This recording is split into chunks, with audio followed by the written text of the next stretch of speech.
On this week's episode, what would you do if for just one day you couldn't tell a lie? We watched Liar Liar, and you're listening to Geeked Out. Popcorn in our hands, ready for the show. From the classics to the blockbusters, we're always in the know. Throwing references like confetti, we keep it real. Geeked Out Podcast, we make you feel. We're the critics you can trust. Hey everybody, welcome into another episode of Geeked Out. My name is Kyle. Juan here. And as we come into this third episode of our Jim Carrey mini-series, it was my choice this time, and I landed on the 1997 film, Liar Liar. As always, I think we can kind of go into our first, what our background of this, what this movie is, and our first viewings of it. Because I suggested it, I'll go first. This actually, I vividly remember going to see this movie in theaters with my parents and my brother. During this rewatch, I kind of sat there going, should I have been in the movie theater seeing this when I was 11 years old? You were 11? Well, yeah, it came out in 97. I was born 86. Yeah. No, because No, I wasn't even 11 because it came out in March. My birthday's in September. I was fucking 10. This is a PG-13 movie as well. I had to look at the rating because of some of the things that happened in this movie. I wondered about that too. For one particular scene, but yeah. Well, because I always... A tad too young. I'd say a tad too young. But that's just how it was. Those were the times back in the day, you know. Well, because looking back on it, the way I've always looked at this movie is I've always considered this movie kind of like Jim Carrey's big family film. Because most of the stuff before this was like the Dumb and Dumbers, the Ace Venturas, those I definitely wouldn't have been able to watch. Like I watched them, but my parents wouldn't have gone and sat in a movie theater watch that stuff. But for some reason this time, because it was framed as, oh, he's a dad trying to connect with his son and all that stuff, they brought my brother and I, and as I rewatched it, I was going, there's some things in here I'm not quite sure I should have been seeing when I was 10. Yeah, but see, it's one of those things where when you're a kid, all that stuff flies over your head. You're not even really paying attention to it. You're just laughing at the wild antics of Jim Carrey. You know what I mean? Yeah. What about you? Do you remember when you first saw this? I don't think it was a theater experience for me.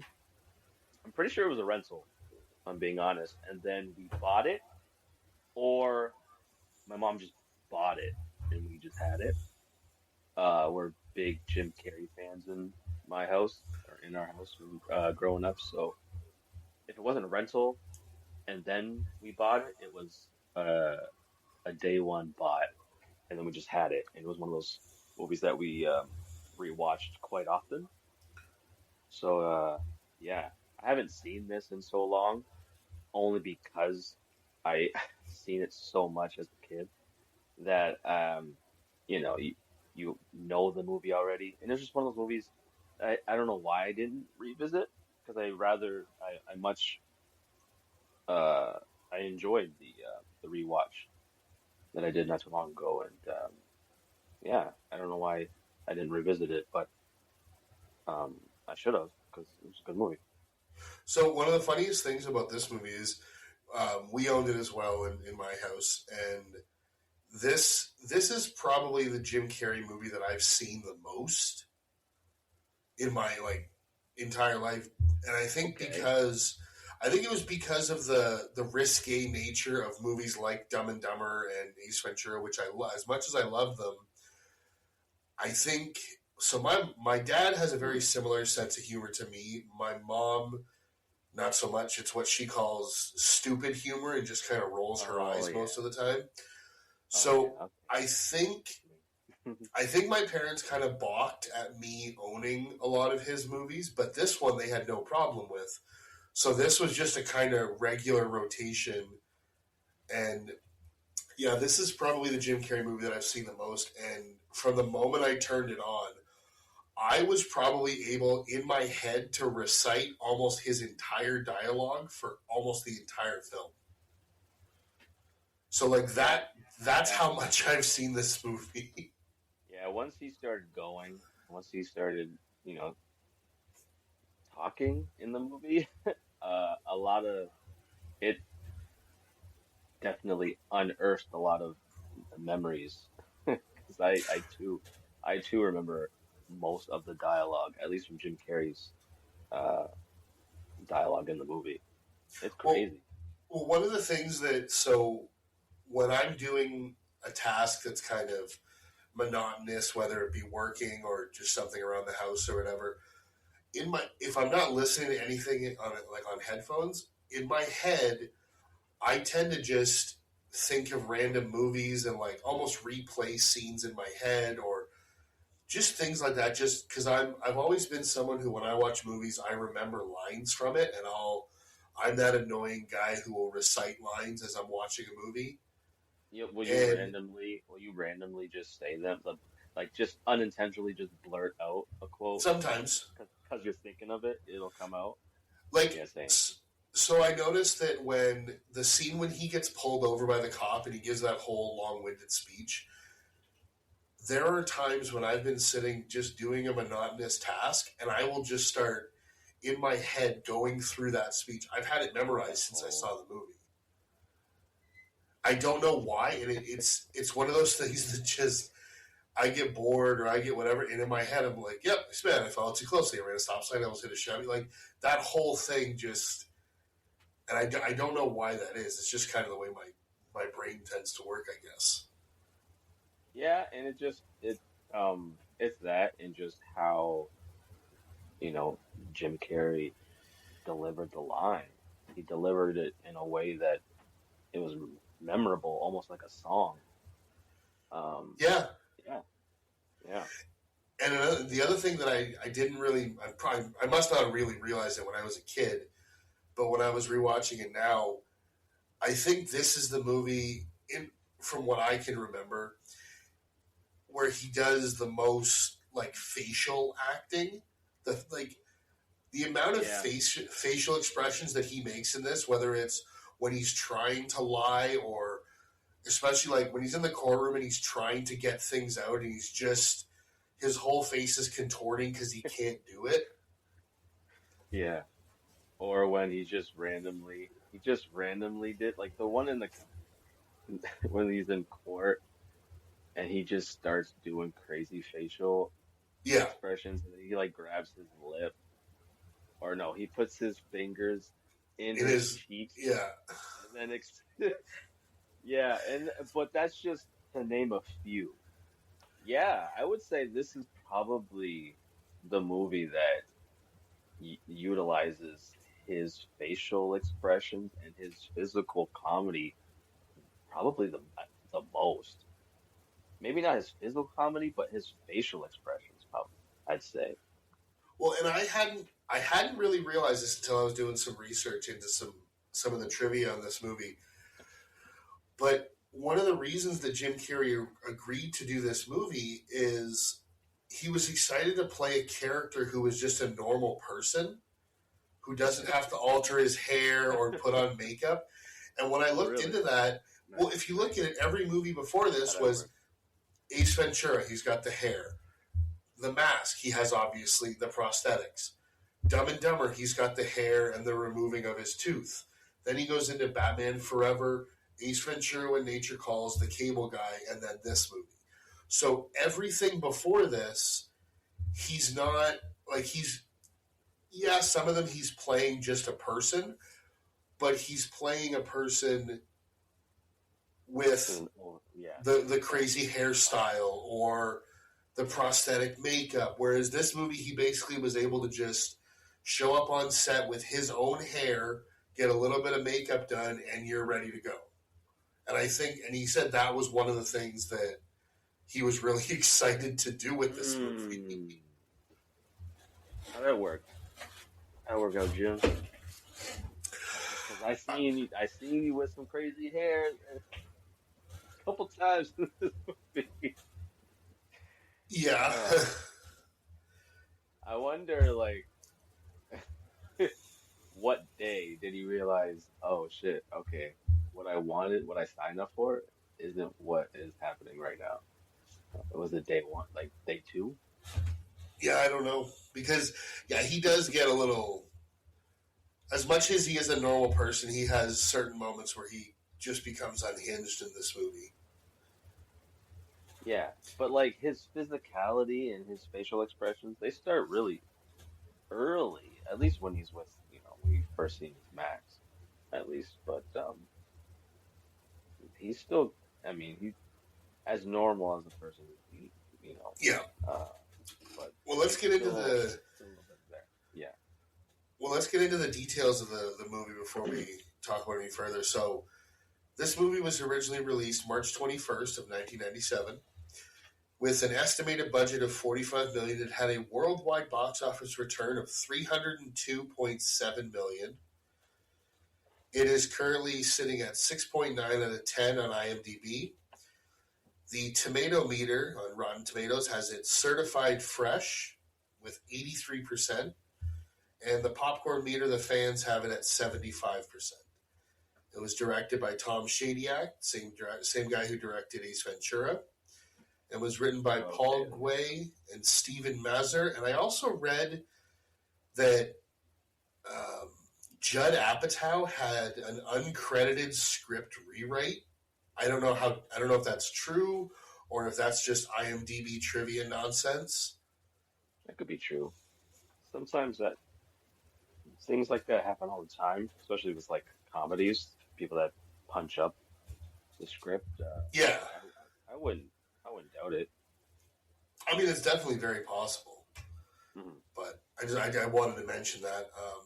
And the movie stars Jim Carrey, Maura Tierney, Justin Cooper as Max, Carrie Elwes, Anne Haney, and Jennifer Tilly. A pathological lawyer, finds his career turned upside down when he inexplicably cannot physically lie for 24 hours.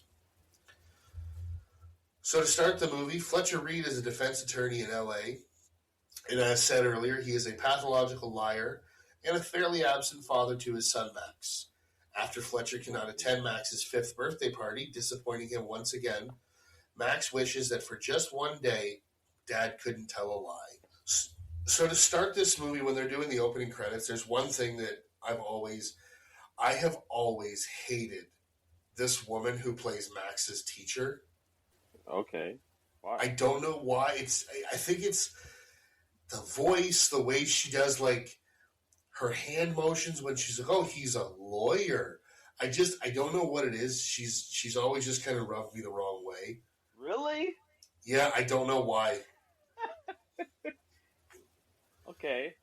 And I know that that's such a stupid opinion, but I can't help it. Of a teacher or something? No, I don't think so. I mean, you grew up. Okay. Okay, that's interesting. She was just there for me. I didn't really pay enough attention to her, to be honest. yeah, I don't know. She just always bugged me, but Okay. but then you have Max. I wrote this down. Have you ever seen a more typical '90s kid's haircut than what Max has? That was a pretty, yeah. No, that was default. It was the That was all. It's almost like a bowl cut mullet. kinda, yeah. It was like a coconut hair thing going on. But then it goes down to like almost like his shoulders in the back. Long, yeah. It's like a coconut mullet type situation thing going on there. I don't know, but yeah, it was pretty 90s default stock white kid from these 90s haircut. I mean, so to start the movie having this, oh, what do your, like his teacher asking, what do your parents do for work? And Max is immediately like, my dad's a liar. I mean, it's a weird way to start the movie, but it also gives context as to what he doesn't know what it like. Because I think the movie he's only supposed to be, he's turning 5. So when in actuality the actor was like 10. But Yeah, I thought he looked older. I was like, is he really 5 year olds look like that? All right. I mean, I guess he might have been small for his age, but yeah, as soon as he came on screen, I went, he ain't 5. Exactly. Same. So you get right there. It shows kind of Max's interpretation of what his dad does for a living, and then you get a hard cut to Fletcher coming out. Now, this is another little trivia thing that I found really interesting. When it shows Fletcher coming out of the courthouse, he walks by. Did you see who this is? Yeah. So he walks by a guy, and the guy asks him how it went, and he says, "Oh, just another victory for the wrongly accused." And the guy goes, "Yeah, right. That man is Chris Darden, the prosecutor in the O.J. Simpson trial." Damn. I was shocked. Yeah. Like, I never... Well, and because he's not, like, the camera's such a wide shot, you don't really get a close-up on him, so it never would have registered. Yeah. And then as I was going through the trivia, I found that, and I went back and rewatched the scene, and sure as shit, that's Chris Darden. Wow. Yeah, it's wild. It is, and this opening scene really shows. I don't want to call him a straight up piece of shit father, but he's flirting on that edge for sure. There's a line. He is a bad father. He is. He absolutely is. There's a line that Maura Tierney has in the movie. I forget what the pretext is for it. What's said before, but she says, "Oh, it's the one part he says I'm a bad father," and she says, "You're not a bad father when you show up." Which I get that she's trying to make him feel better.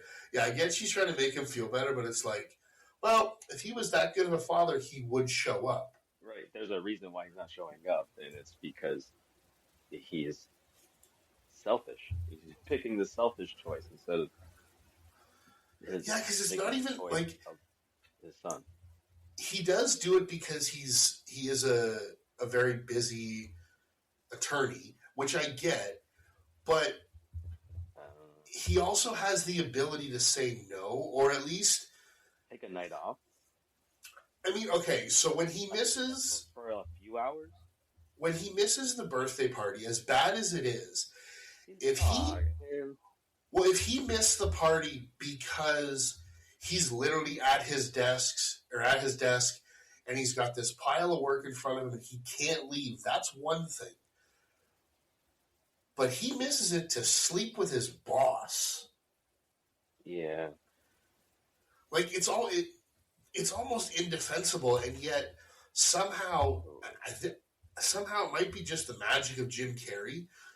This movie gets you to love this character, despite how shitty he really is. Which is crazy because, and then throughout the movie, you realize how much of a piece of shit he is to his family because his ex-wife, the one he divorced, he was cheating on her. Yeah, I did. I noticed that line too.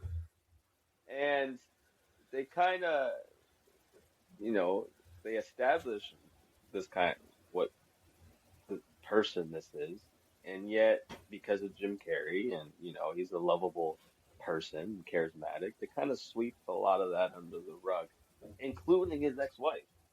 Yeah.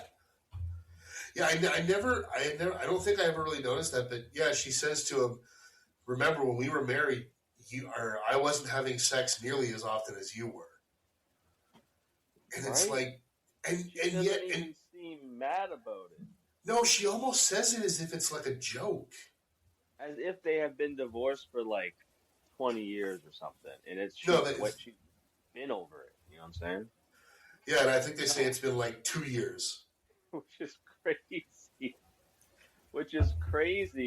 it only makes it crazy because of, what happens at the end of the movie. It's like you must have not have you didn't fall out of love with this man. You were in love with this man the entire time, and Jim Carrey or Fletcher has himself or has them wrapped around his finger. 100%. Both of And I both mean, of them. it's also so I never had actually thought about it until I rewatched it this time. The whole thing is her new boyfriend, played by Carrie Always. Oh, the poor man. I felt so bad for that. I felt Dude, so bad for him. so usually when you watch a movie and it's like this, and it's like, oh, the ex-wife is dating some new guy. This new guy is an amazing man, and then behind the scenes, he's a piece of shit. He's either cheating or he wants nothing to do with the kid or something like that. But no, he's just an overall amazing person. It reminds me a lot of the way that they frame Pierce Brosnan and Robin Williams in Mrs. Doubtfire. Yeah. Or So like, like this is very much like the Santa Claus. Or did you mention that? Or no. But you're right. yeah, the Santa Claus. Yeah, you said Mrs. Doubtfire or Jingle All the Way. It's it's the very especially around that time, like the late '90s. It was it was used quite a bit. Yeah, like So like if you just looked at these two characters, not knowing anything about the movie or whatever, and you're like, okay, one barely sees his child and is constantly making up lies and reasons why he can't, and the other one is always there, always makes extra time for this woman and her kid. It'd be like, who do you think is the better person? And everybody would be like, well, obviously Carrie Always.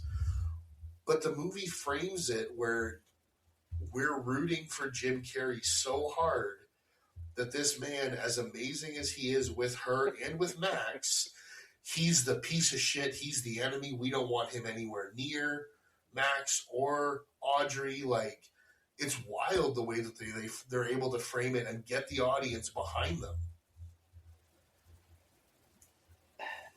yeah, I think yeah, and it doesn't help when the character is kind of lame. You know what I mean? He's a good man, but He's the boring. actor who exactly he's boring, and yeah, that just makes you hate him more, really. And that's what they were going for. And And it he's doesn't awful. help him. It doesn't help him that a year before this he was in Twister, and everybody hated his character in Twister. Yeah, he was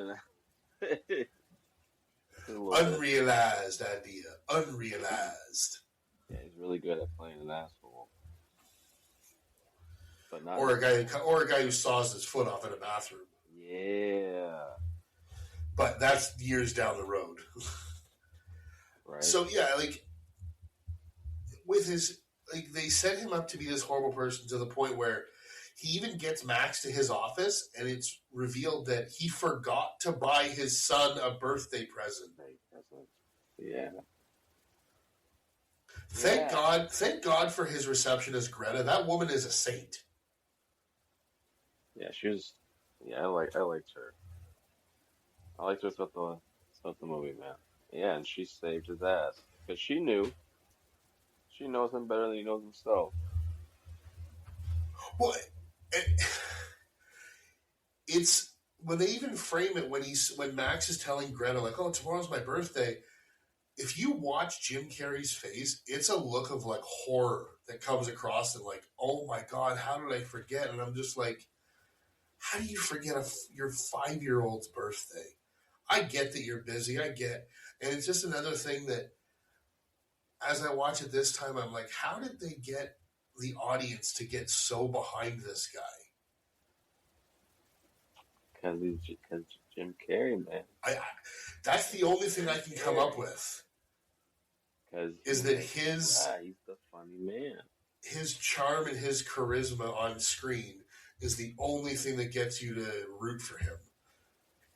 And like they did mention all these awful things, but they don't really emphasize it too much in the movie. They kind of have it out there, but yeah, it's one of those. Yeah, it's just not Well, emphasized as much, I and guess. even when they show him um, talking to Jennifer Tilly's character about her upcoming divorce, he's got this whole thing laid out, and it's all lies. The entire defense case is all lies, which number one, as a lawyer, is unethical. Which the other lawyer talking to the boss says, he's like, "I'll represent her, but I won't lie." Like, as a lawyer, you have to be ethical to your client and to a law. Yeah, And clearly, but Jim Carrey just like, nope. As long as I get the win, that's all that matters. So they just yeah, keep peppering in little things of like, yep, he's a shithead. and it's showing, it's giving you a glimpse of how that world really works. You know what I mean? Um, because I'm sure stuff like that does happen in that in that environment. You know? Oh, I'm sure it does. I mean, but in an ideal world, as a lawyer, you have a strict code of ethics you have to kind of adhere to. 100%. Um, yeah, it's so he does this speech, obviously gets the case, and because of that, that's when his boss says that like they're gonna hook up together, and he has to miss Max's birthday. And when he misses it, Max, the shot of this kid sitting at his cake, knowing that his dad didn't show up for him, is one of the most heartbreaking things in this entire movie. There's two scenes that this kid really made, like, just made my heart break, and this is the first one. Yeah, there was one that definitely got me. This one got me too. Um, only because it was his reaction, the way they set up the shot, the reaction of everybody else looking at him and them being sad. Yeah, Everybody, everyone, even the the clown hobo, was the hobo clown, yeah. sad. He doesn't even know these people, and he's sad. Yeah, yeah, it definitely was effective. And you The get, emotional scenes were so effective in this. It definitely gets you. And especially, I'm sure it hits you even more if you have a child, you well, know. that's the thing. I haven't watched this movie since.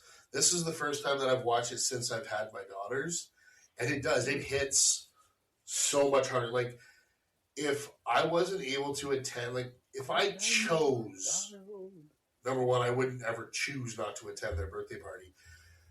But like, so I can't even fathom where his head's at to be willing to do this. You have to be a piece of garbage, and it's like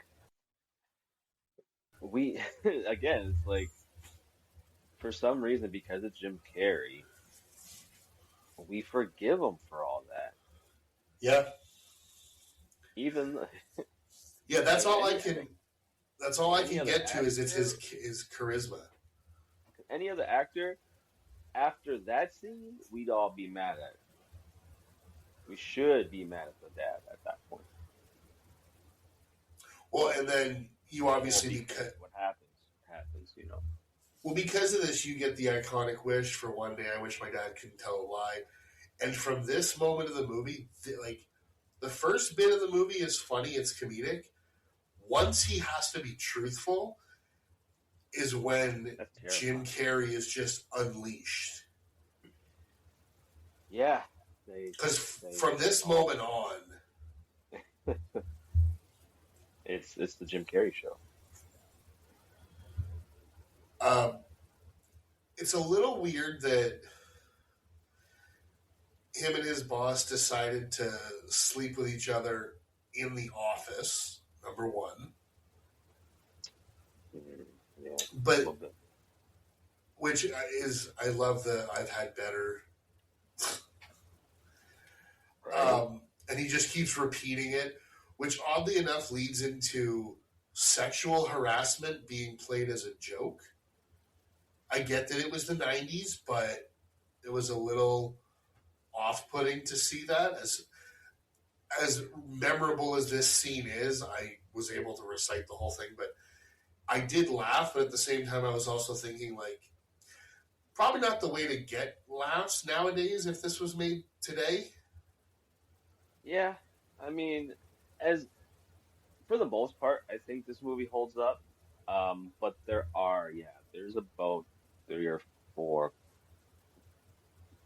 parts, like scenes, in this movie that, yeah, they doesn't translate as much Yeah, in 2026. and It that and I even wasn't I acceptable. exactly, and I even wrote like even in a family movie because again in my head PG-13 or not, I still and I probably always will view this as a family type movie. So like Yeah. to have him commenting on the size of a woman's breasts and that's why everybody's so nice to her and I'm going, really? He said he wants to squeeze them, and then, Mama. uh, oh my God. Yeah, yeah. Now, one of the things in the movie, once he's forced to tell the truth, I like when he goes to court and he's having like these outbursts with the judge and this and that. I think my favorite scene of this movie is when he's back in his office. Oh, the pen. Well, it's the pen, but then that leads into some of my favorite lines of the entire movie.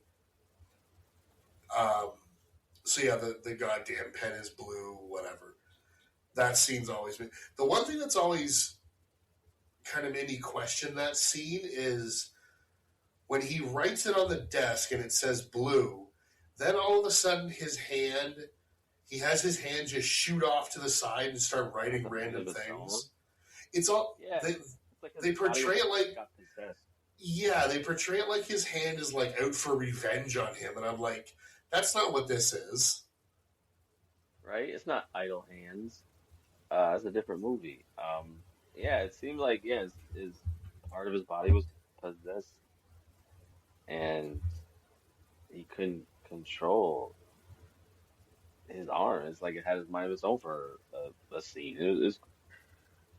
I mean, it made for a funny little scene there, but yeah, the logic behind it doesn't really make sense with what's going on with him. But sure, I guess Yeah, and it's funny. It shows off his physicality, his physical comedy, and yeah, we're just gonna go with it. It was funny. it also shows off his penmanship because He everywhere on his face writes that so says fast. that says blue, he's writing backwards with his hand inverted. It's fucking Yeah, flawless. pretty flawless. As if somebody else wrote Oh, blue all over his face. like a makeup artist, maybe? Maybe. I don't know. Now, I don't know if you noticed this, but and I've never seen it. I just happened to kind of catch a glimpse of it. When he has his little notepad that he's writing the pen is and trying to write red, at the top it says the law firm that he works at, and the law firm is Allen, Stewart, and Schwartz. So he works at Ass. I don't know if they did that on purpose, but as soon as I saw that, I couldn't stop laughing. Yeah, because it wasn't brought up. I don't know. It could have just been one of those Yeah, the only one they ever talk about is jokes, the only one they talk about is Mr. Allen because Mr. he's the guy who he makes fun of later in the movie. But yeah, I just happened to see it when it shows his little notepad there, and I went, "Oh, that's interesting." That's funny. He works for the law firm Ass. Yeah. That's funny. But yeah, this pen scene leads into, I think it's my favorite line of the movie, and it's because of the way he delivers it. Because Greta comes in and she's like, "Oh, we have to do this," and he's obviously being truthful, and he finally has to tell it that, "Oh, your mother called," and he does the shakes his head, but he says yes or he says no, and then she goes, Yeah. "Oh, and That's your the wife, thing I do. That's the and thing your I do. wife called." I do that too sometimes. Yeah. But she goes, "Your wife called. She wants you to know when you're picking up your son," and he goes, "Oh, I'm such a shit." Yeah. And then it's like he realizes what he said. Yeah. What the hell? Yeah, that's funny. And my other biggest laugh has always been when he calls Audrey and he's like, "Yeah, I can't pick him up because I had a case I thought was going to settle this and that and the other thing." And he's like, "I really want to see Max." And he's like, "I'm telling the truth." She goes, "Oh, and last night you weren't?" "No." "Well, what were you doing?" "Having sex." That whole every line that he said in that scene is funny. Oh, it's my favorite. Oh yeah, it's my favorite scene of the whole movie. Is that whole thing in his office? Yeah, no, that makes sense. It was definitely good. One of the highlight scenes of the movie. So as we get to Act Two of the movie, Fletcher begins a high-profile and lucrative divorce trial while trying to come to terms with his inability to lie, which was his entire defense strategy. Yep. The rest of the movie, like once we get into the court, like before we get to the courtroom, we obviously, like I said, we have the chase. He gets pulled over. All that whole thing. He finds out that Carrie Always' character. I'm sorry that my mind went blank for a second. Has proposed to Audrey. Obviously, the way that happens, she's not super into it. No. And super into him, and it you could just tell. Yeah, there's not the moment they talk to each other. I was like, she's not really feeling him as much as he's feeling her. No, not at all. But obviously he does, because he proposes and he says, "I want you and Max to move to Boston with me because that's where he's going." And she's obviously kind of hesitant, this and that.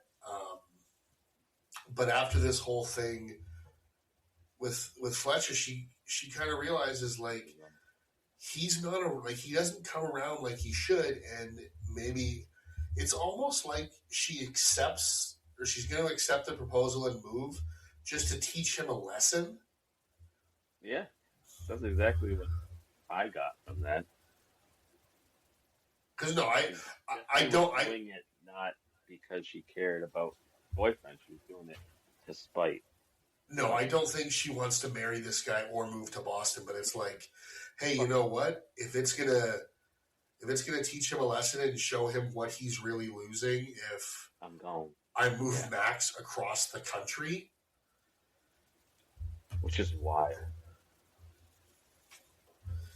It's very wild. It's a wild thing to even propose for yourself and your kid, just because your situation. Yeah, he's trying to get to her to talk, and that's when he gets pulled over and that whole thing, and he has no choice, but he has to be in court. So he's kind of going through this when he's in court in this divorce trial, while his brain is thinking about, I'm going to lose my son. I mean, he's going to lose his ex-wife, but they're not together anymore anyway, so that doesn't really matter too much. But he's finally starting to realize, unfortunately, it took him 5 years to realize what his son really means to him. Yeah. It took something extreme for that to happen. What do you think about all the the courtroom stuff? Uh, I mean, I guess it was. I mean, he's a lawyer, and I guess they wanted to go that route with this movie by having him do courtroom scenes. Uh, I mean, I guess you could have took it out of the movie, and it still would have been fine. Well, that's what I wanted to ask you. So the Yeah, movie's an hour and 26 minutes. If we take out, yeah, we, take it out. we can't take out all of the courtroom because that's kind of his central focus is this divorce trial. Yeah. How much, like, what do you replace some of those scenes with? Like, would you want to see more of a dynamic of Audrey and Jerry? Or would you want more of just Fletcher in his office? Or, Probably a little bit of that, and then even him with his relationship with his ex-wife, kind of exploring that a little bit more, especially because of what happened at the end of the movie. You could have filled in enough of those subplots to fill in the rest of the movie, but I get why they went this route. I just wish that the people in the courtroom could have bounced more off of Jim Carrey's character. They yeah, were fine. They didn't add anything to it. I You liked the know, judge. the judge was good. It was, Um, it was the stereotypical black judge. Can't go wrong. yeah, he was played by an actor named Jason Bernard, who actually, unfortunately, he passed away the day that the Oh, are you on the serious? last dude. He passed away on the last day of filming of this movie. That's You didn't even get to see the movie, man. I hate when I hear stories like that. That sucks, man. Rest in Yeah, peace, right? yeah, and he was only 58. Oh, Jesus. Oh, well, But yeah. Well, no, at least he was got to finish the movie, and he's in it. I liked Did a him in good the job. movie. I liked him in the movie. I liked the prosecuting attorney. She was okay. Jennifer Yeah, she was good. Tilly. Jennifer Tilly, the guy who plays her husband, the guy who plays the affair Oh, partner, none of them really brought anything. Like, yeah. No, they I, didn't really bring much. They didn't. They were just there. yeah, They were I kind feel of like those, forgettable, but pretty forgettable. yeah, almost like they could have been played by quite literally anybody. Yeah, and I just wish it was somebody who, yeah, who could have, especially when you're sharing a decent amount of scenes with Jim Carrey. I wish it was somebody that could have was a better fit. Well, I read a thing that Jennifer Tilly had said it was an honor to work with Jim Carrey, and I was like, Yeah, yeah, I she did get that, a good but job. She did a fine job. It didn't add anything. no. Didn't add anything. It was kind of forgettable And the only with thing that the her character scenery. really adds is after he wins, That's it. That's pretty much, yeah, is just the sheer reason. hatred of her character as she's exiting the screen.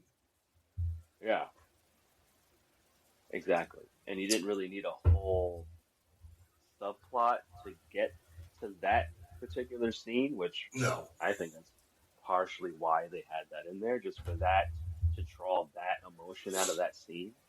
Yeah. Uh, it was hot, it was really effective because it instantly Ugh. makes you hate that character and feel so bad for the husband and the kid, just everyone I mean, involved. you don't really like her before that, but this really makes you like, fuck her. Yeah, yeah, yeah. It goes from a dislike to just straight up hate Well, for a character.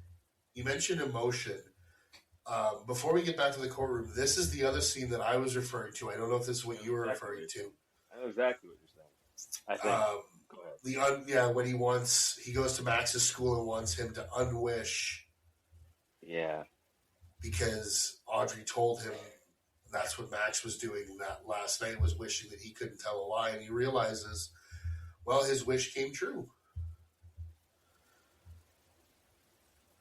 hmm And the whole thing where he's explaining to him that he has to lie, it's like mommy lies like everybody lies, and when the kid just looks at him and says, "But you're the only one that makes me feel bad," I, I was like, "Oh, good Christ!" And Right. then again, this kid, I think I said is what, like 10 years old. Like even just him delivering that line, my heart just broke. He's supposed to be 5. And even the look on Jim Carrey's face is just a realization of like how bad I fucked up. Yeah, it hurts. And then it made me, because I don't have children myself, but I have like nieces and nephews, and like I was like, oh man, it hurt just Yeah, knowing that you have a child that you have the potential to hurt. It just hurts. It just, yeah, man. It that seems very, very, very effective, and you you you feel in that instant what Jim Carrey's character is feeling. yeah. And then before he goes back to court, Greta quits because he tells her about the whole lie thing, and she says, "Well, we're going to have a little test." Which was I There was no real point to it except for when she just randomly shows up at the end of the movie because he yeah, could like because why if she change was the still parts? working, he would have just called her at the office. Yeah, I So I don't feel like that's the understand. only reason. I don't understand the sudden change of heart when he explained to you and he gave you the answers that you asked, showing his true colors to you. Yeah. You Then gave him all the of a thing that you were, sudden, and then all of a sudden you bail him out, which and it's only a helps him few get through hours it. But later.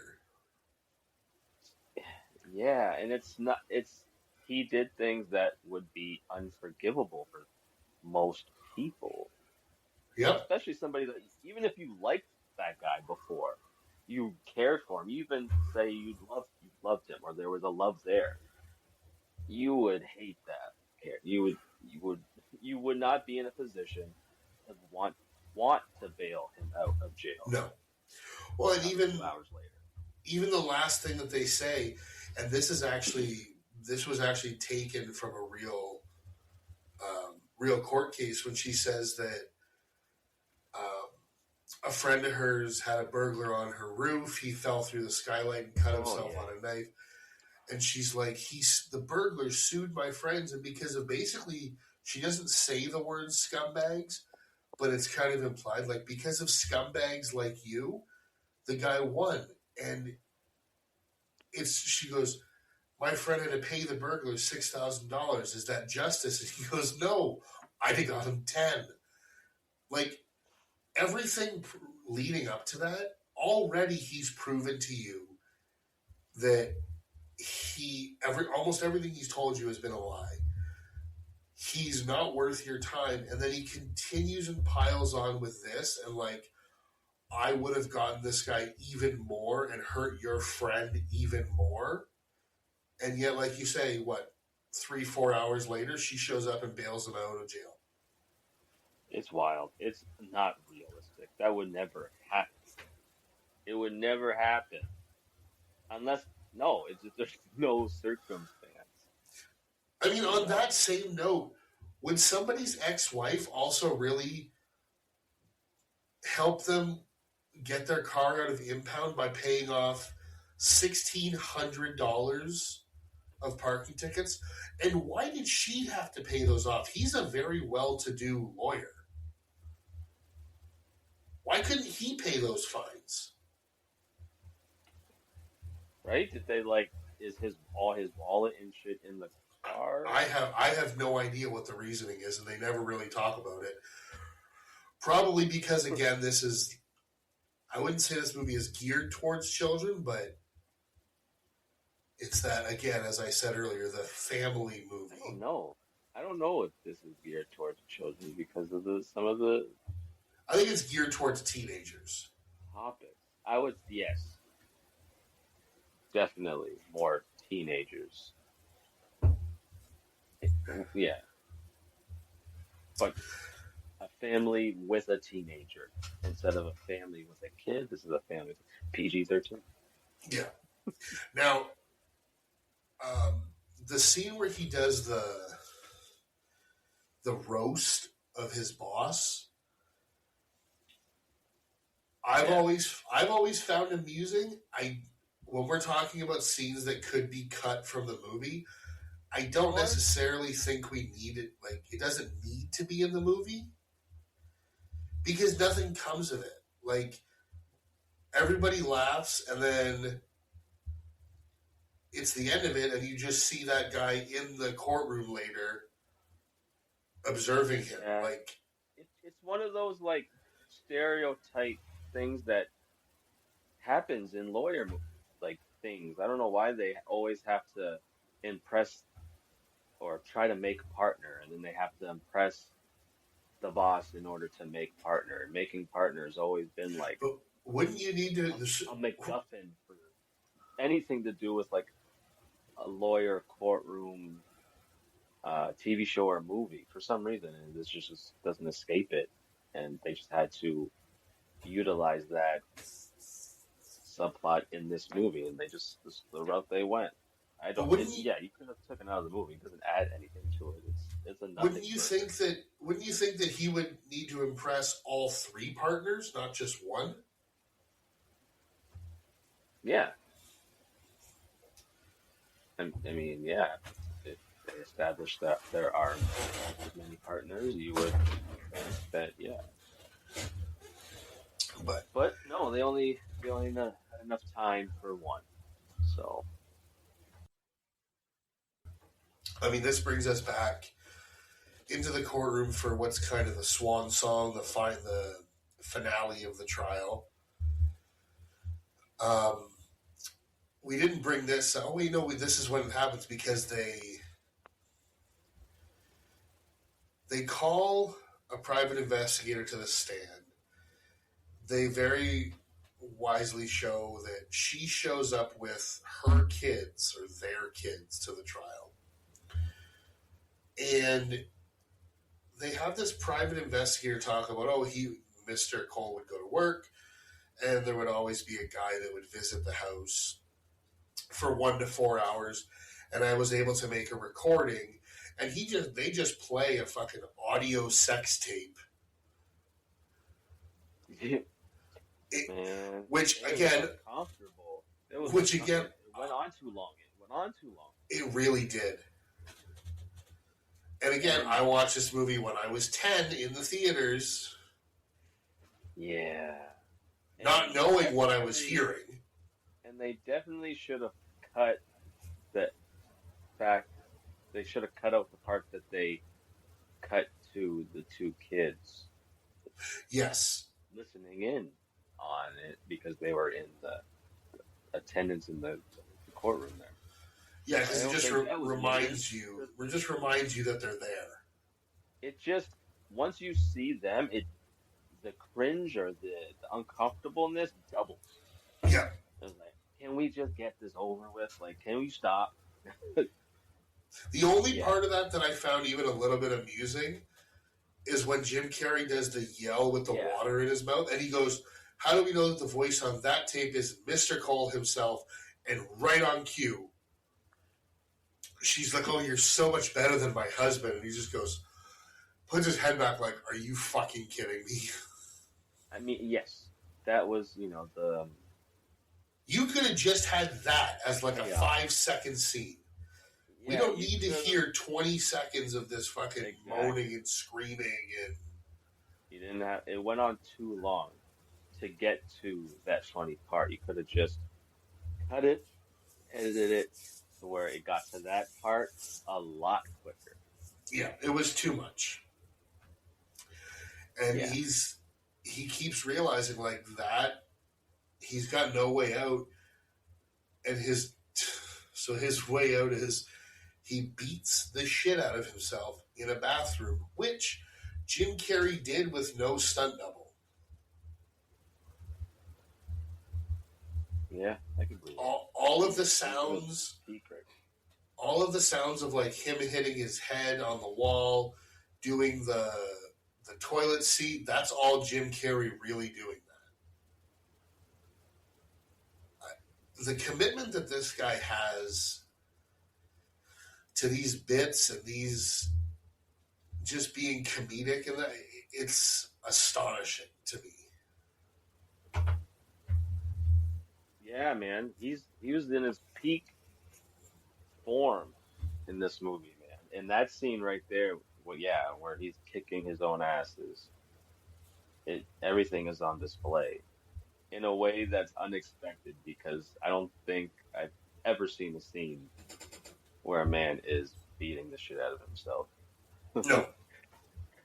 And yeah, it looked like he really was. It was very believable amongst all the, you know, it that's probably what adds to it too. It looks painful as shit, the things that he's doing to himself. Yeah. And I do love that When he's crushing his like head on the toilet seat, I was like, I felt that. I felt that yeah. in my jaw. I will say I love when the bailiff brings him back to the court and the judge asks who did this, and he very clearly just describes himself. So I didn't pick up on that when I seen him as a kid, but yeah. Well, it's even better when he goes, big teeth, kind of gangly, and immediately just closes his mouth. Yeah, no, that was a good little touch there. And I don't know if doing that kind of knocked a screw loose or something, but he's able to pull out the trial. Like, he uses this. I like when he has his own witness, the affair partner, up there. This is another physical comedy scene where he's just, as the prosecutor says, he's badgering the witness, but it's his witness, like, and he's just going off on this guy. He won't let him get in a word edgewise. And this guy has always reminded me of, like, he's reminded me of Mel Gibson with, like, Colonel Guile haircut. Right? His head was, like, abnormally long. I don't know why. He's always reminded. He has the Colonel Guile haircut from Street Fighter, but he kind of looks like Mel Gibson to me. A little, and he's like handsome, but his head was long and his hair was long, and oh, and it was the late '90s, so he had to have an earring. okay, yeah, of course. But yeah, the badgering, and he keeps objecting to his own questions. Through the brains out, or something. You stuffed her like a Thanksgiving turkey. Okay. Yeah, the guy's like, yeah, that's true. I huffed her brains out, and he's got a look on his face that's so defeated. He's like, no more questions, and just goes back and just slams his head down on the table. Hard. That's Jim Carrey doing that. Like, that would fucking hurt. Yeah, man, that's like some old school Three Stooges stuff he's doing to himself. What I've never really known is when he sits back up and that piece of paper is stuck to his forehead. I kind of really hope that wasn't supposed to happen, and it just happened to do that, and he just kind of stayed in character. Because I don't know why it just always makes me laugh when he just, half of his face is covered with this paper. And of course, he's like, I don't know what to do because I can't. Jennifer Tilly wants to be called to the stand. He goes, I can't lie. I can't.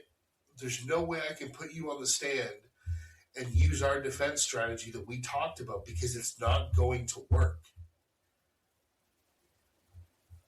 And yet somehow he finds this thing, which they've had these files and no one has come across this anomaly.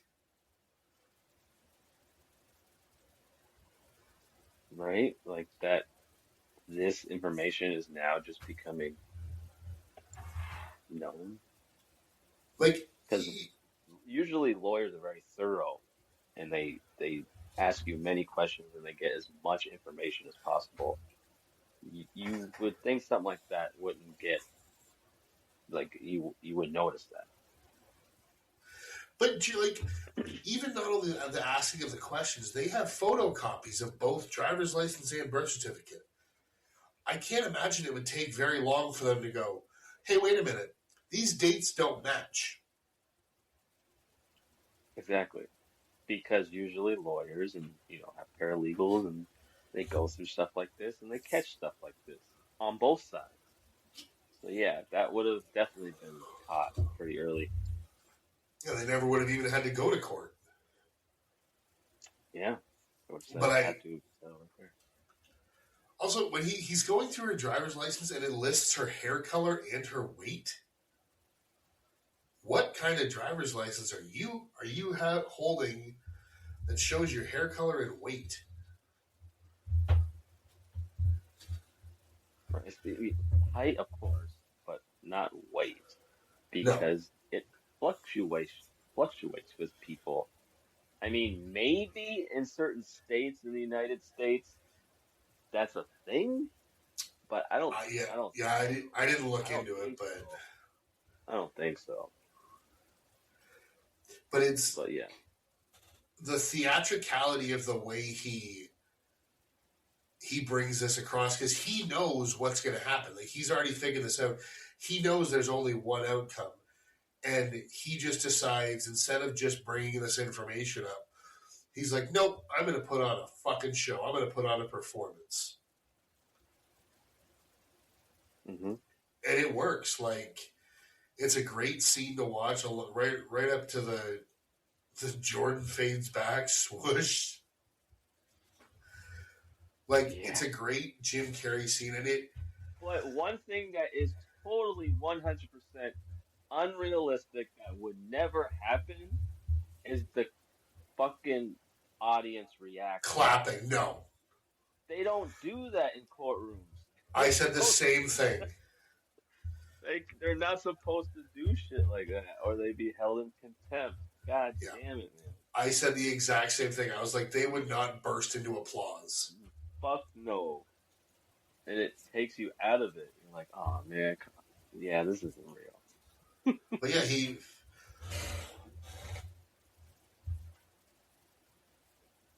wins the trial, and then we get, like we said, the horrible scene between Jennifer Tilly and her ex-husband, where the kids just want to give him a hug, and she drags them away and she says to him two things. She says, give me those, they're mine. And then she says, you have some checks to write, you haven't paid for them yet.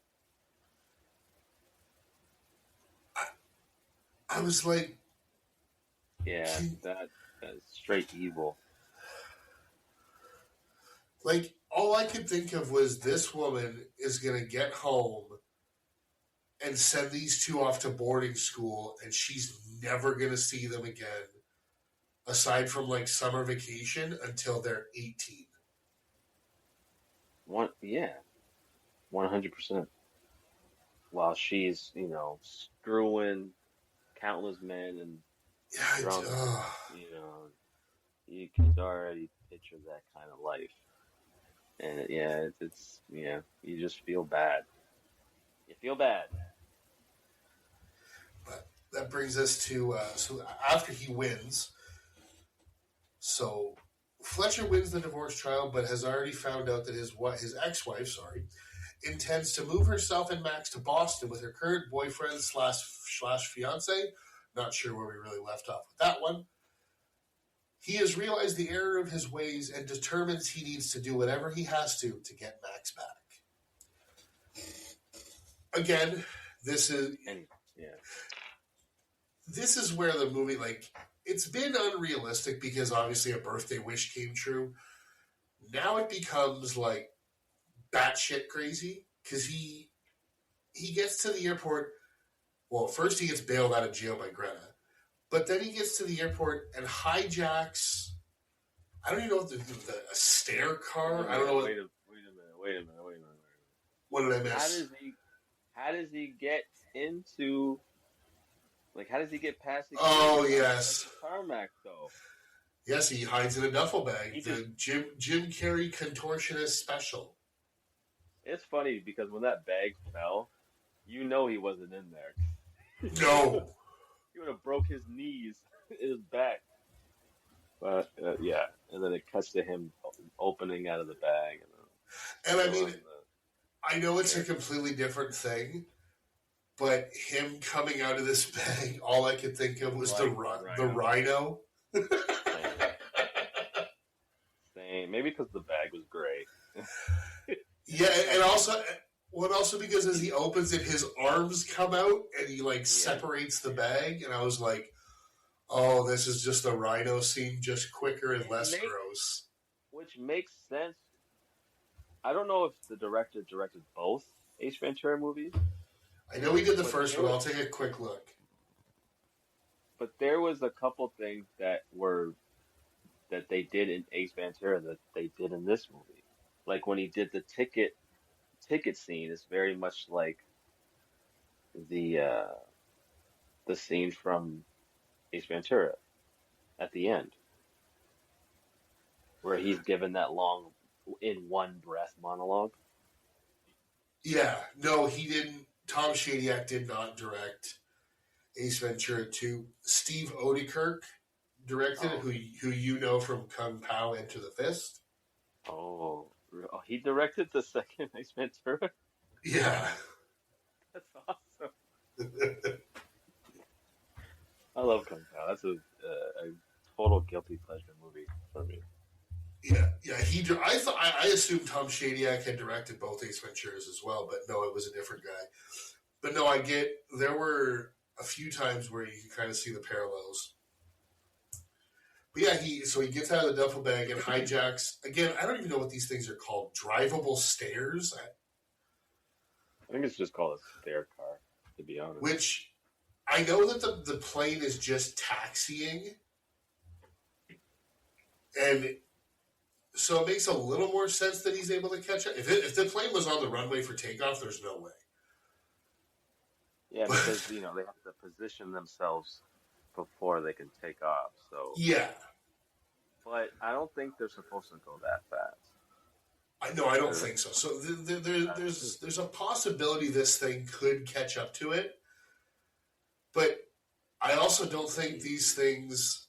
I don't think that the actual stairs can raise while it's moving, but that could just be for a funny bit of the movie because it is... I think it's hilarious when you see inside the plane and all of a sudden his head just pops up into the windows. Yeah, that was funny. Yeah, that's funny.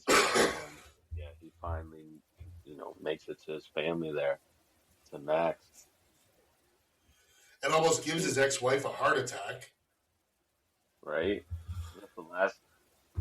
You don't expect anybody to be outside of a plane window as it's moving. The last thing you expect is a face right there.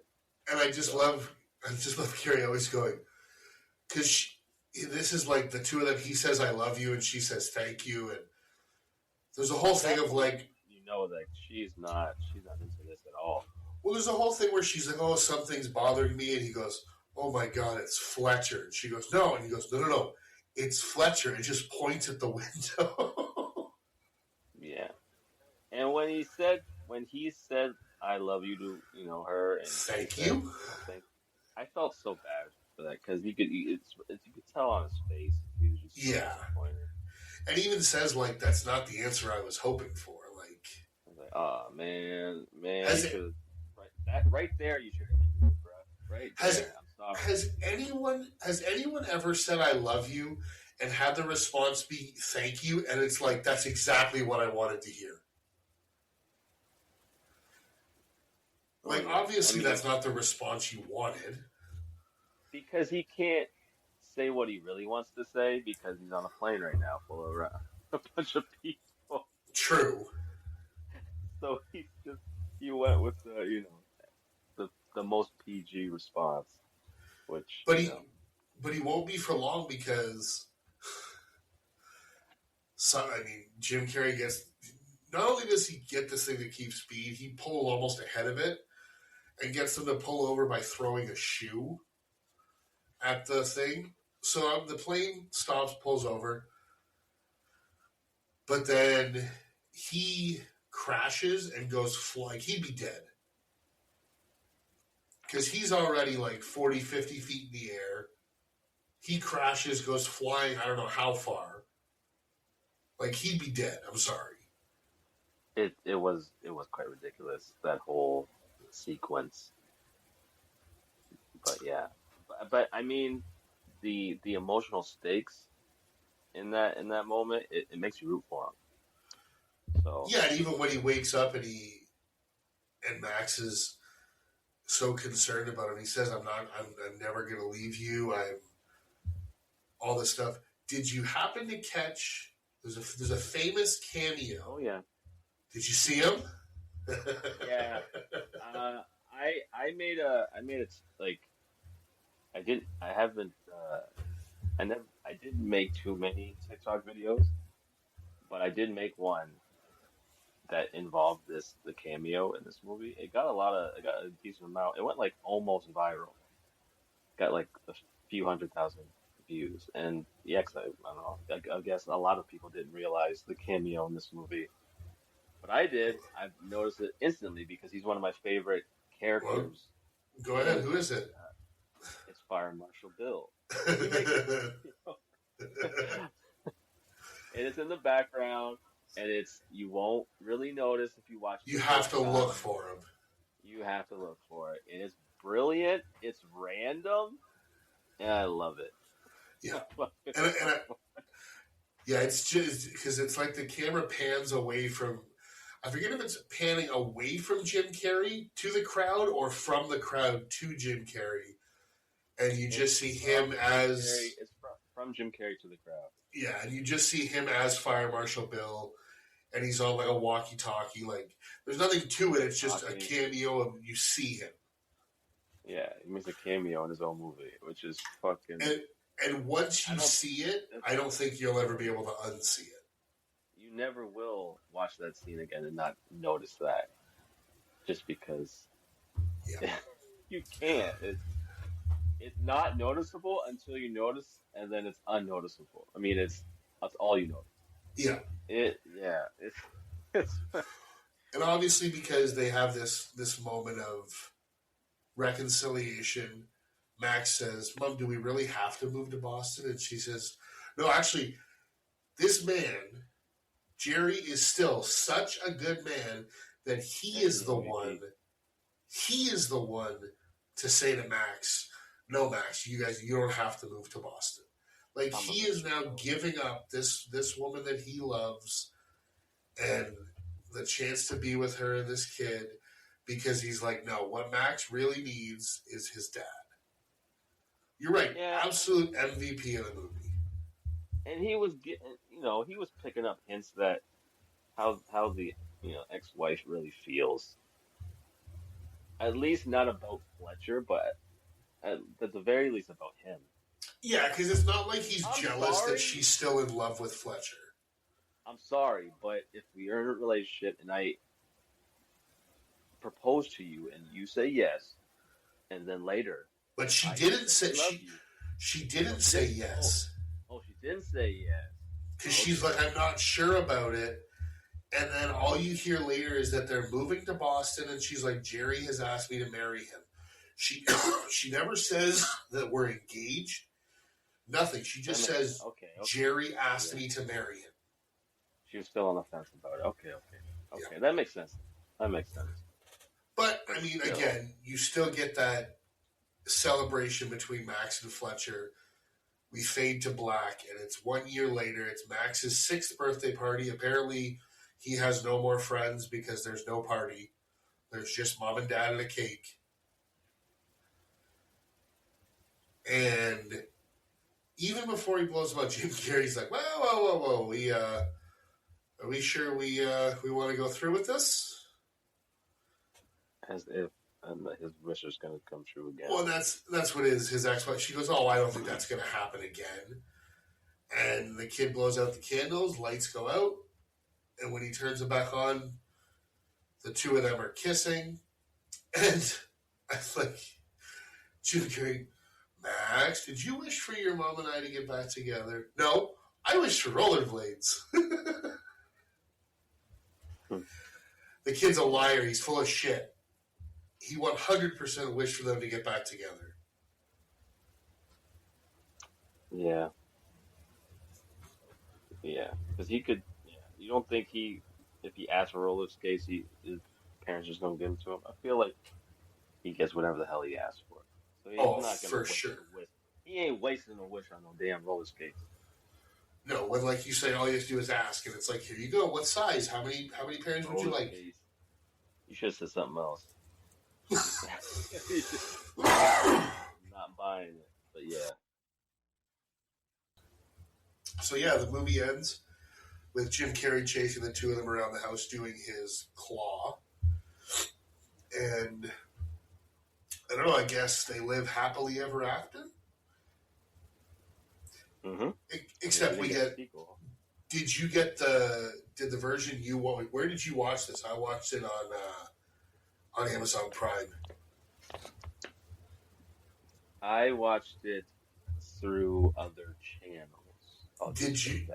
Did the version you watch have the outtakes at the end?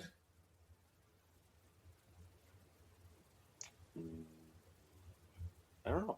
I think as a kid, those were always one of my favorite parts of this movie. Yeah, I always like a good blooper reel. At least at the end of a good movie is one of them. This is one of the more memorable ones, at least. Yeah. I remember a lot of the outtakes with him and the other lawyer. Yes. Pretty fun. So one of the things, like we were talking about, things that we do from this movie, in the outtakes, he crumples up a piece of paper, and I have done this countless times, where he crumples it up, and then he takes a part of it and starts, like, twisting it, and he just goes, "A goose." I have done that, I don't know how many times, and I don't think anybody if anybody's ever seen me do it, no one has ever understood what I was doing or referencing. They look at you like, what the fuck is this guy doing, huh? And yet, every time I've done it, it makes me laugh.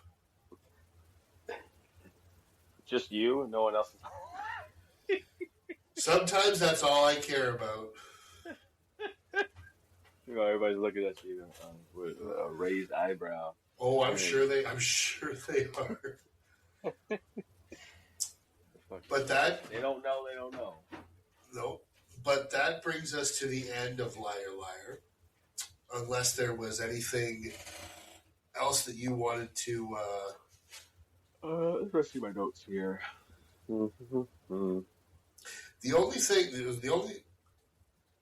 two things that I had put was did you catch that it was Sherry O'Terry playing the receptionist at his law office from Saturday Night Live? She looked familiar, but with her crazy ass hairstyle. Yeah, I did the same thing. I was like, who is that? I know I've seen her from things. I recognized her. I just didn't know from what, and the hair was just throwing me off. Yeah. And the other thing I was going to say is one of the things that I found really dates this movie, and unfortunately won't allow this to be a quote-unquote timeless, is the corded car cell phone that Audrey has. Yeah. Jim Fletcher had a cell phone too. In his car? No, he had like a cell phone. He pulled it out. Yeah, he had a phone, but no, hers was the coil cord attached to the car. Oh, yeah. Sorry, what was it you wanted to bring up? Oh, no, just another thing that dates the movie because they say a certain word, a certain R word. Oh, the R word, yes. Yeah, and they just So did I it, and everybody laughed, and you couldn't. Another thing that you couldn't get away with saying at well, all. it's funny you bring that up because that scene where he's doing the roast and he talks about that guy and he says, "You've seen his wife. She's the one who comes to the Christmas party, gets plastered, and calls him an R word." As I was watching this movie, I remembered when I saw this movie again. I was 10 years old. I had no idea what getting plastered meant.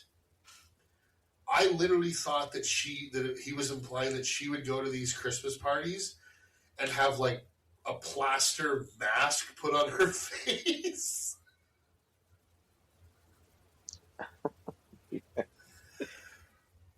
Yeah, Again, 10 years old, I had no clue what that meant, but I was like, I know they make plaster masks. Maybe that's what they're talking about. yeah, yeah. There's quite a few things that went over my head as a kid because I really wasn't paying attention. Yeah, definitely made me look at this movie in a different way as an adult. Well, again, like if there's nothing else that you wanted to bring up, I'm pretty much covered. I think we can move into our final thoughts on this movie. Yeah, we could do it.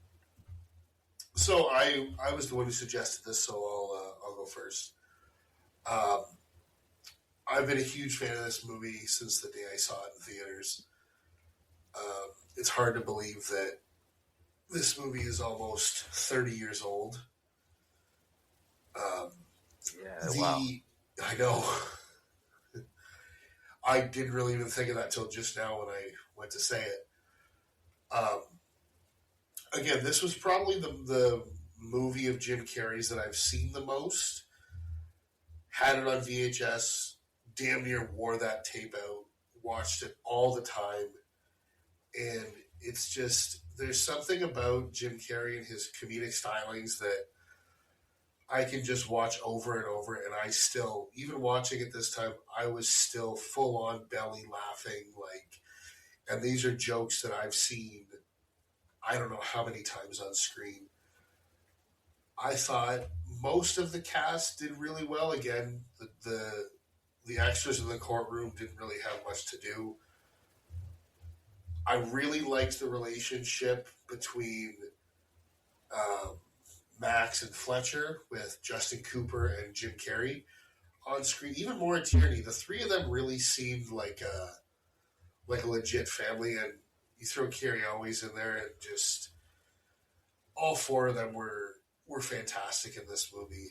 Um, yeah, I don't really have much else to say other than the movie's absolutely hysterical. I would recommend this to everybody to see it. It's a great watch, and I would give this an 8.5 out of 10. Hmm, interesting.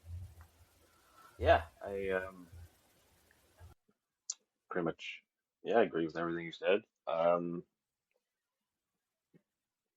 Yeah, this movie remains a top tier comedy. I thought that it was then, and I still think that today. I think it holds up. I think it uses this this like I guess supernatural angle to tell a very human story. You know, it's not original. We've definitely seen movies with this kind of premise of the workaholic dad who wins his family back. We've seen that quite a few times, Yeah, especially in our it's a country. trope. But I feel like they were still able to tell a very human story within that trope, and it was very effective, and it worked. I think this was like a really good bridge between insane Jim of the early '90s and like I guess a more nuanced but still kind of crazy Jim of like the later '90s. Uh, like the strengths of the movie. I'd say like the peak physical comedy. Um, the quotes. This movie has so many quotes, it's crazy. Um, and just like the emotional core between the bond of a father and son, and the father losing and gaining back a family, realizing his mistakes, and that redemption is very it's very relatable. Um, say the weakness, say yeah, just not being a very original premise, um, you know, cliche, but if it had a weakness to be that. There were certain elements that you could have cut out, but I understand why it's in there. Um, Overall, I think this is, a must watch if you're a fan of Jim Carrey. This one slips through your fingers. Uh, and you just like a good comedy, and you're above a certain age, and you can watch this with your family for sure. Not at 10. Do not watch this when you're 10 years old. Not recommended at 10, unfortunately. This is a different time. But yeah, I think it's one of those staples of '90s cinema that still holds up, and I'm gonna give this movie an 8 out of 10. All right, well, next week will bring us to an end of our Jim Carrey miniseries. And Juan, it's going to be your pick. I just have a question. I have a feeling, I have a guess as to what you're gonna. Is the movie you're gonna have us watch a straight up comedy?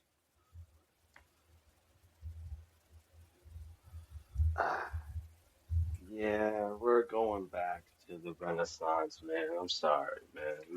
I had to. Okay, so it's not what I was gonna guess. I'll let you know what that was in a minute, but you let us know what we're gonna watch next. Yeah, I had a bunch of movies. I mean, I'm a big Jim Carrey fan. I could have went a couple different routes here. Um, but I had to go with one that is a personal favorite of mine. Huh. Yeah. Oh, So you're cutting out a little bit. we'll be watching. Oh, sorry. I think I started moving around. Um, my pick is The Mask. Okay, you know what? I don't remember the last time I rewatched that movie. I thought for some reason you were going to go with Me, Myself, and Irene. I was thinking that. You know what? Yeah, I was on the fence. Yeah, yeah. You know what? I recently when I was actually considering You know what? picking that for. I should go with Me, Myself, and Irene. Nope, you already I picked should. the mask. Yeah, okay. Yeah. No, All right. Yeah. no, I was actually considering that one for my pick So, for this movie, and when I was trying to decide, I watched the trailer, and I completely forgot the line when the limo driver drops them off, and he's played by I can't remember the guy's name, but yeah, I know. It's a Tony Todd. no, he's the little person who was in Bad Santa. Yeah, I know exactly what you're talking about. But yeah, he drops them off, and he goes. He's obviously referring to limo drivers, and he's like, "Are you people allowed to accept tips?" And he just flips it and pulls out fucking nunchucks and beats the shit out of them. Yeah. Oh man. Yeah, it was funny. Because he starts hitting his legs. Yeah. Well, because Yeah. the connotation of the "you people" thing is he's both a little person and he's black, and it's like, oh, okay, that's you overstepped a line there, but it's like, no, he meant limo drivers. Can you accept tips? Yeah, and it's such a insane movie, and it was a movie because Jim Carrey had a couple roles that revitalized his career, and this was a one of them. Dude, him as when he does the Hank parts in that movie, it's fucking all over the place. It's wild. It's boy, talk about a dude being canceled. Good Lord. Everything he did was I might. We're not going to watch it, wrong. but I might have to rewatch that movie just for fun, just for sheer nostalgia. Yeah. But no, We'll I'm get really to it. looking forward to watching The Mask again. I probably haven't watched this movie in 10, 15 years, and yet I have a feeling that just like Dumb and Dumber and Liar Liar, I'm gonna probably know 90% of at least Jim Carrey's dialogue. Oh yeah. I think The Mask was the one I've seen the most. I don't know, man. I'd have to sit down and really think of it, Yeah, to be honest. I think mine was definitely Liar Liar, and I love The Mask. I it, love The Mask. it's At been least when I'm years. I'm really It's been a looking long forward to time. it. Me too. It's been a while since I've seen it. Plus, recent, probably a few months. I know it was last year, I believe. Hopefully, it wasn't the year before. Um, the villain of The Mask passed away, Yes, he did. so we could, it's also paying homage to that actor as well. Yeah. Well, okay. As you heard, next week we will be discussing the second movie of Jim Carrey's banner 1994 year as we watch The Mask. As always, we would like to thank everybody for listening, for subscribing. We would also like to ask you to, if you haven't already, give us a follow, give us a rating. It'll really help us grow the podcast, and we'd really appreciate it. And give us a follow on our socials, which, as always, will be posted in the show notes. So, as always, until next time, thanks everybody for listening. Thanks for subscribing. Take it easy. Peace.